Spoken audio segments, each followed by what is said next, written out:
I'm not done, okay? When you're going out and attacking women, you are not a feminist. This is not defensible whatsoever. And you sit here and you say this because you care about mothers. The basis of this is that people are upset that illegal immigrants are being separated from their mothers. Why don't you refocus some of that energy to the black community? They've been having their families separated. In fact, it's subsidized in the black community. You appreciate single motherhood. You are giving more money to families for fatherless absence. So all of this selective fake outrage when you guys do not have the same defenses for the black community is really lost on me. And it's time's up on this altogether. I think the black community has had enough of you guys being selectively outraged for parents of illegal immigrants, but not for the parents of the black community who have been separated from their family for about 6 decades. All right, now. and ladies, I just want to point out, ladies, I just want to point out, let's keep this civil.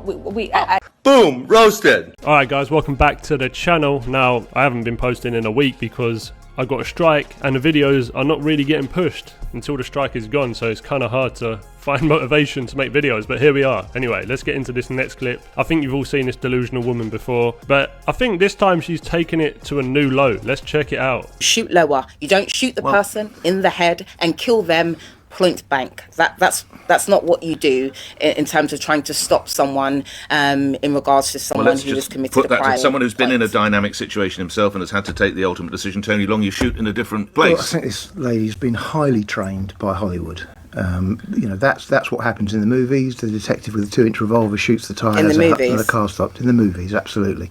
And that's where it works. It doesn't work in real life. Okay, that's what you're referring to, the movies. Yes, no, that's what you're referring to. That's what happens. That's what you're referring to. Right, okay. If you're going to be silly and childish, if you try to shoot out the tyres on a vehicle, believe it or not, a pistol round will bounce off. I said shoot lower than the head, sir. I moved on from the tyres. Please address okay, he's sitting in a vehicle. The man in the head as opposed to the shoulder, the arm, the chest, etc., where he could have lived, but instead he died instantly. That is my point, sir. What about shooting from the side? Tony Long, I realise that.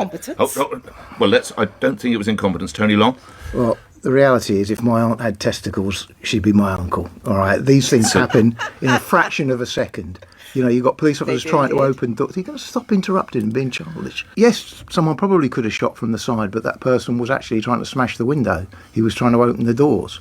You know, these things happen so quickly that, yes, somebody could have... There's no point saying somebody could have done something. They didn't. They were trying to do something else. So first of all, for anybody who doesn't know what they're talking about a guy called Chris Cabba, the guy at the bottom of the screen there. And he was a violent criminal from the United Kingdom. That's the truth, that's what he was. Look at the bloke's history with the police, carrying weapons, using said weapons with intent, involved in a shooting the night before he was killed.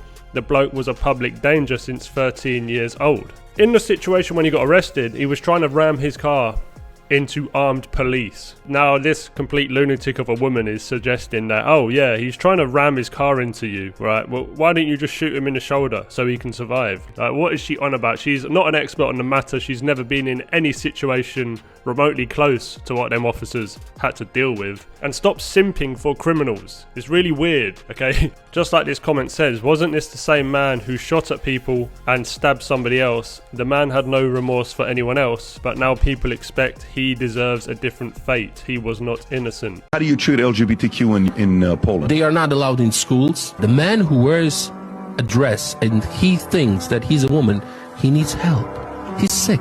Drag queens coming to schools. It's not allowed in Poland, basically. We are trying to promote Christian values in their political space. They don't like it because their conscience is painful. We are not North Korea. You can live as you want. Do not come to the kids. You guys shot this guy 68 times. And when the media asked you, why shoot him 68 times? Your answer was, we ran out of bullets. We would have shot him more. Where does that come from? It comes from the heart and it comes from the soul. This guy shot and killed our canine, shot and killed our canine handler, shot the backup deputy. Well, he pointed the dead deputy's gun at a SWAT team. What do you think's going to happen? You're going to get shot. A lot. You're going to get shot so much you can read the Sunday New York Times through you. And that's what happened. 68 times. It's in a matter of... The devil himself has nightmares about being trapped inside this state-of-the-art prison. The thing that separates this place from every other prison on Earth is once an inmate enters through its front doors, he will never leave again. No yard time, no transferring, no visits, no phone calls, no outside world for the rest of his life. CICOT was built in El Salvador in 2023 as part of their new strategy to lock up the most violent gang members. And it's working because the country has never been safer, as the people responsible for most of the crime live here now. The lights in the prison never shut off, and inmates don't even get a pillow or mattress to sleep on. The only thing they get is a bed sheet, and they will sleep on these cold, solid steel bunks for the rest of their lives. Privacy doesn't exist here. There's only 2 toilets per unit and no entertainment. All they have to do is sit there and think about the deadly crimes they committed, which led to them being there. But they do get to stand on the other side of the bars for 30 minutes a day to stretch, and that's the extent of the freedom they have. Now look at this.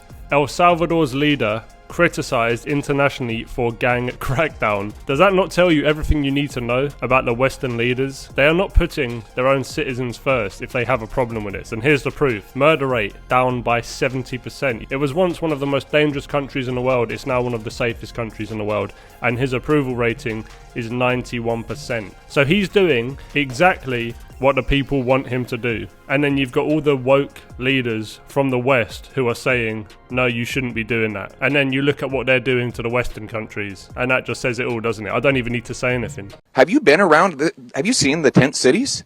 Lived in this very neighborhood for 8 years. Have you seen the tent cities? Yes, I've seen them. Okay, and you think that these agencies are doing a good job? I think there's, sir, it's not my job to debate a federal leader on this issue, sir, but I will say that... I'm asking you a question. Yeah. You think they're doing a good job when you go to see the tent cities that are popping up everywhere in the country? The community is doing the best job. I agree with you on that, the community, but the agencies are different than the community. And again, you're repeating their talking points. I mean, there was a time when reporters believed their job was to hold government accountable, not regurgitate their talking points. And that's what you're doing when you say safe supply. It's heroin-grade opioids that they want to give out. I don't understand how the media goes to the same agencies and public health bureaucrats who helped cause the crisis and calls them the experts, when in fact the results of their policies are plain for all eyes to see. Your party hasn't actually said what your policy towards safe injection sites will be. So you want to close this one, but will you close others? What will you do around safe injection sites across the country?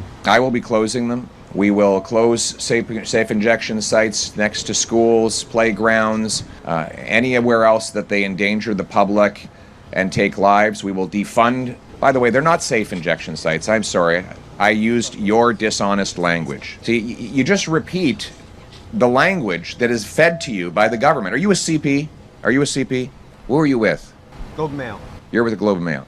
You guys repeat the same language you get from the radical liberal NDP activists and bureaucracies. You call them safe. How can they be safe? You think it's safe when a bullet comes flying out of one of these sites to kill a mother in Toronto? Do you think that's safe? You think it's safe to have people using crack and heroin and cocaine next to a playground like this? You think that's safe? This comment sums it up, yeah? Justin Trudeau made plastic straws illegal, however, legalized hard drugs. And let me tell you, if you've been to some of the cities in Canada, ever since they legalized hard drugs, they are absolute shitholes. Hi Tucker, thank you so much for your address today. So you talked a little bit about immigration, and in the past you've talked about how white Australians, Americans, Europeans are being replaced by non-white immigrants in what is often referred to as the Great Replacement Theory. This is the same... Have I said that whites are being replaced? Well... I don't think I said that. Well, it's been mentioned on your show 4,000 times. And really, when did I say that? On your show. I said whites are being replaced? You have said that before. Really? Yeah. I would challenge you to cite that, because I'm pretty sure I haven't said that. I said native-born Americans are being replaced, including blacks. Native-born Americans. Native-born Americans. And Americans black Americans have been, African Americans have been in the United States for, in many cases, their families over 400 years. And their concerns are every bit as real and valid and alive to me as the concerns of white people whose families have been there 400 years. So I've never said that whites are being replaced. Not one time. And you can't cite it. Untrue. So we just met, but when our relationship starts with a lie, it makes it tough to be friends. So you've been lying let's about pull my that back. press I'm happy to colleagues explain what I do well, think. So. You actually can't say it because I didn't say it. and I don't believe it. And I'm telling you that to your face, so why don't you just accept me at face value? My concern is that the people who are born in the country are the main responsibility of its leaders. And as noted earlier, when those leaders shift their concern from the people whose responsibility it is to take care of to people around the world to put their priorities above that of their own citizens, that's immoral. And they are being replaced in my country, people who are born in the United States. And the birth rate tells the whole story. They are not at replacement rate. And so the U.S. population is growing because we're importing people from other countries. And my view is that happy people have children, and a functioning economy allows them to do that. This reporter, just another example of someone who doesn't have a clue what's going on. They're against the truth. They're not here to seek the truth. They're basically here to attack people like Tucker who have a different opinion to the narrative that they're pushing. That is what we're dealing with. Whoever this reporter is, a complete joke. Anyway, I'll leave it there. Peace.